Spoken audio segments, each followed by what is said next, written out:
Hello everyone, मैं विश्वजीत सिंह आप सभी का दीन पे स्वागत करता हूं। दोस्तों, आज के इस वीडियो के अंदर में हम इग्नू के असाइनमेंट के बारे में बात करेंगे कि इग्नू का असाइनमेंट हम कैसे लिख सकते हैं। एक पुराने स्टूडेंट का असाइनमेंट मेरे पास है और उसको हम डिटेल से थोड़ा एनालाइज करेंगे कि क्या किस तरह से हम एक्सप्लेन कर सकते हैं, किस तरह से हमें चीज़ों को सेट करना है असाइनमेंट के अंदर में, बनाते समय किन बातों का ध्यान रखना है असाइनमेंट को, उसके बारे में हम यहाँ पर डिस्कस करने वाले हैं। देखो, इग्नू का असाइनमेंट है एक बहुत इंपॉर्टेंट रोल प्ले करता है आपके एग्जाम के नंबर के लिए। अगर आप अच्छे नंबर लाना चाहते हो एग्जाम के अंदर में, तो नॉर्मली क्या होता है कि असाइनमेंट के नंबर ऐड होते हैं। ठीक है, फाइनल जब आपका रिजल्ट तैयार होगा तो उसमें असाइनमेंट के नंबर भी ऐड होते हैं। तो बहुत इंपॉर्टेंट रहता है कि असाइनमेंट हम अच्छे से करें, असाइनमेंट में अच्छे नंबर ला सकें।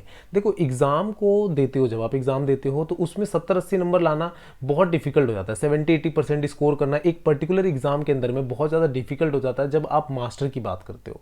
ठीक है, स्पेशली मैं यहाँ पे एमए हिस्ट्री की यहाँ पे बात करने वाला हूँ, फोकस करने वाला हूँ। तो जब हम एमए हिस्ट्री की बात करते हैं, मास्टर ऑफ आर्ट्स की बात करते हैं, तो वहाँ पर 70-80 नंबर ला पाना भी, स्कोर कर पाना भी बहुत ज़्यादा डिफिकल्ट हो जाता है। क्योंकि लिमिट डिफिकल्ट होता क्यों है और किन स्टूडेंट्स के लिए डिफिकल्ट होता है, तो सबसे बड़ा डिफिकल्ट तो रहता है कि 500 वर्ड के अंदर में आपको लिमिटेड चीज़ें ही लिखनी है और एक्सप्लेन करना है। मतलब छोटा करके अच्छे से एक्सप्लेन करना, वो बहुत ज़्यादा डिफिकल्ट रहता है और हमें उस तरह की हैबिट रहती नहीं है। और उसका सबसे बड़ा रीज़न ये रहता है कि हमारा बैकग्राउंड, जिस बैकग्राउंड से हम बिलोंग करते हैं, वो इतना स्ट्रॉन्ग है नहीं। हमने कभी स्टार्टिंग में पढ़ा नहीं और अचानक से पढ़ रहे हैं और इग्नू से पढ़ रहे हैं, तो वो थोड़ा सा बेस रहता है कमज़ोर, जिसके कारण से हम ये प्रॉब्लम फेस करते हैं। ठीक है, तो चलो कोई स्टूडेंट अच्छा है तो उसने स्कोर किया, पर ज़्यादातर एवरेज स्टूडेंट्स आपको ये दिखेंगे कि जो 50 के नीचे नीचे में ही रह रहे होते हैं, 70 के नीचे नीचे में ही रह रहे होते हैं। तो 80-90 नंबर स्कोर कर पाना वो तो बहुत ज़्यादा मतलब दूर की बात हो जाती है। तो जो असाइनमेंट होते हैं वो बहुत अच्छे से बूस्ट करते हैं आपके नंबर को।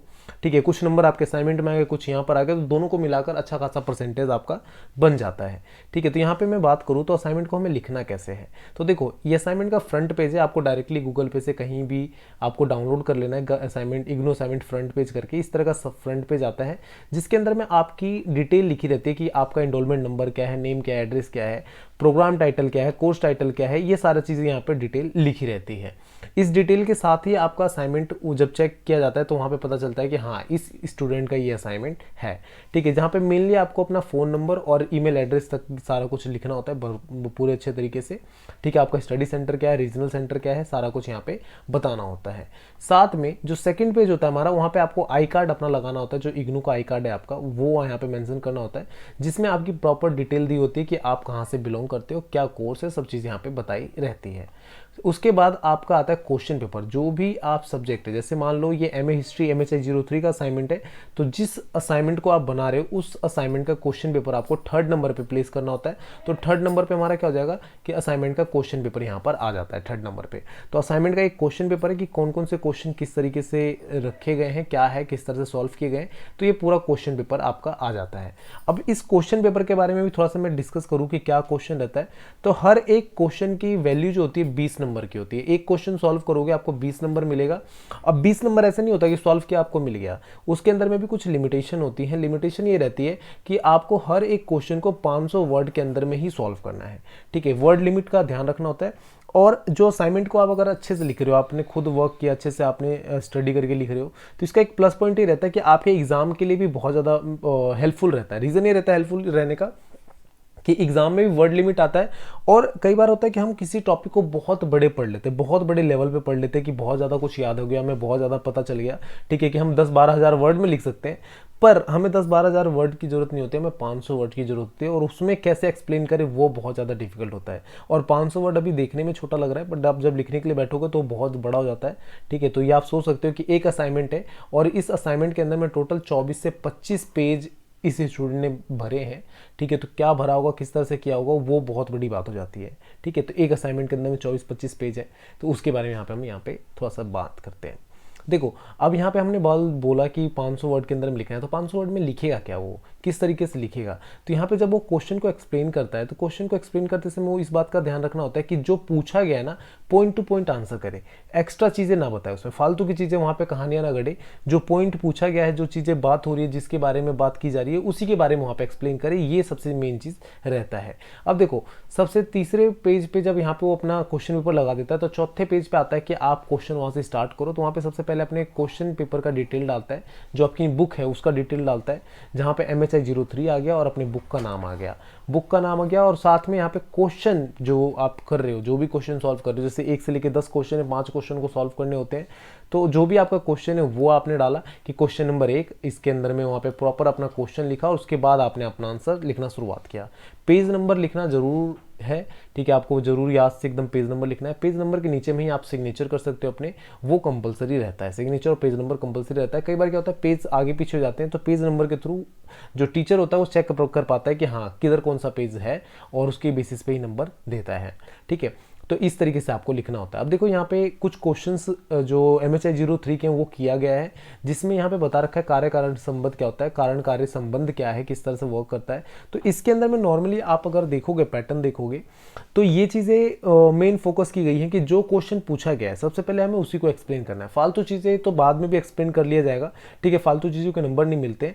तो सबसे पहले आपको ये ध्यान रखना है कि जो चीज़ पूछा गया है आपको सबसे पहले उसी चीज़ को एक्सप्लेन करना है। फालतू चीज़ें वहाँ पे करोगे तो नंबर कट रहे होते हैं, ठीक है। पेजेस और आगे देखोगे तो नॉर्मल उसी तरीके से एक्सप्लेन करता चला गया है, ठीक है। एक एक क्वेश्चन पे 4 से 5 पेजेस के हिसाब से भरे गए हैं, ठीक है, और आपको नॉर्मली 5 क्वेश्चन करने होते हैं, तो 4 पंचे 20 हो जाता है। 4 के हिसाब से करोगे भी पेज में तो एक क्वेश्चन को 4 पेज दिया तो 5 क्वेश्चन में 20 पेज आराम से हो जाते हैं।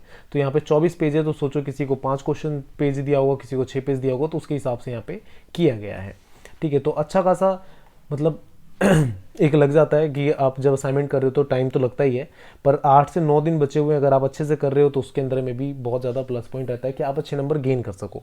आपको असाइनमेंट करते समय जो मेनली जिन चीज़ों का ध्यान रखना है, सबसे पहले तो आपका जो फ्रंट पेज होता है उसका आपको मेन अच्छे से तैयार करना है, जिसमें आपका फ्रंट पेज पे जो फर्स्ट पेज हो आपका वो उसमें सारी डिटेल हो, क्योंकि डिटेल अच्छे से लिखी रहेगी। एक बार 2 बार चेक करें जिससे आपको पता चले कि हाँ ये डिटेल सारी सही है। सेकंड नंबर पे जो आपका आता है, सेकंड पेज आता है जिसमें आपका आईडी कार्ड लगाया जाता है। आईडी कार्ड भी ध्यान से देखिए कि अच्छी फोटो आए उसके अंदर में। फोटो आपकी अच्छी आने का मतलब नहीं, कॉपी अच्छी हो जिसमें सारी डिटेल प्रॉपर हो, कि कई बार कहीं पे कुछ आपका इनरोलमेंट नंबर में गलती है, कुछ और है, तो वहाँ से वो चेक किया जा सके। थर्ड पेज जो हमें लगाना होता है, थर्ड पेज हमारा होता है क्वेश्चन पेपर का, कि कौन सा क्वेश्चन पेपर आप सॉल्व कर रहे हो। तो इसको भी एक बार जरूर चेक करें कि जिस असाइनमेंट को आपने सॉल्व किया है तो उसी के क्वेश्चन पेपर को लगाएं। क्वेश्चन पेपर पे एक टिक भी लगा दें कि हमने ये वाला क्वेश्चन सॉल्व किया, question number 2, question number 3, question number 4, इस तरह से टिक भी लगा दें जिससे और बेटर रहता है। अगर टिक नहीं भी लगाएं तो भी चल जाता है, कोई दिक्कत नहीं रहता है, तो वहाँ पे ये रहता है। फोर्थ नंबर की बात करें तो फोर्थ नंबर से हमारा असाइनमेंट स्टार्ट हो जाता है कि असाइनमेंट आप लिख सकते हो। तो यहाँ पे फोर्थ नंबर पे आप देखोगे तो हमारा असाइनमेंट को लिखेंगे कैसे, तो डायरेक्टली अपना जो सब्जेक्ट है, सब्जेक्ट का नाम डाल दो ऊपर में, MHI 03, तो MHI 03, ठीक है। आप चाहते हो तो यहाँ पे MA हिस्ट्री MHI 03 करके डालो। उसके बाद में आपके अपनी बुक का नाम डाल दो, हिस्टोग्राफी, इतिहास लेखन, ठीक है। देन क्वेश्चन को लिखो और आंसर स्टार्ट करो, ठीक है। क्वेश्चन को कैसे लिखोगे, तो क्वेश्चन आप ब्लैक पेन का यूज करके लिख सकते हो, ज्यादा कलर से सजाएं धजाएं नहीं, क्योंकि कई बार होता है स्टूडेंट्स ना लाल पीले हरे नीले कलर कर देते हैं, तो वो बेकार लगता है, बहुत ज्यादा ओवर लगता है। आप ऊपर की जो डिटेल है जिसमें आप MA हिस्ट्री MHI 03 इतिहास लेखन हिस्टोग्राफी लिख रहे हो, उसको हाईलाइट करते हुए किसी हाइलाइटर से लिख सकते हो, बट क्वेश्चंस को आप ब्लैक कलर का ही यूज करें। ब्लैक कलर के जो पेन होते हैं, बॉल पेन होते हैं, उसी का यूज करें, उससे आप अपना क्वेश्चन को लिखें। क्वेश्चन को थोड़ा सही से अच्छे से लिखें जिससे समझ में आए, और जो भी क्वेश्चन लिख रहे हो, प्रश्न लिख रहे हो, प्रश्न को इस तरीके से लिखे कि जैसे यहाँ पे प्रश्न लिखा गया है तो यहाँ पे प्रश्न को साथ साथ यहाँ पे तो लिखे ही लिखे, कोशिश करें कि ऊपर में भी प्रश्न नंबर डालें, ठीक है। प्रश्न नंबर 1, जैसे क्वेश्चन नंबर 1 प्रश्न नंबर 1 ऐसा करके ऊपर में भी डालें और साइड में भी डालें। इसका रीजन ये रहता है कि कई बार जब हम हॉल करते हैं, पंचिंग के लिए हॉल करते हैं, तो यहाँ पे कट जाता है और कटने के बाद हमारा ना जो क्वेश्चन नंबर होता है वो ऊपर नीचे हो जाता है।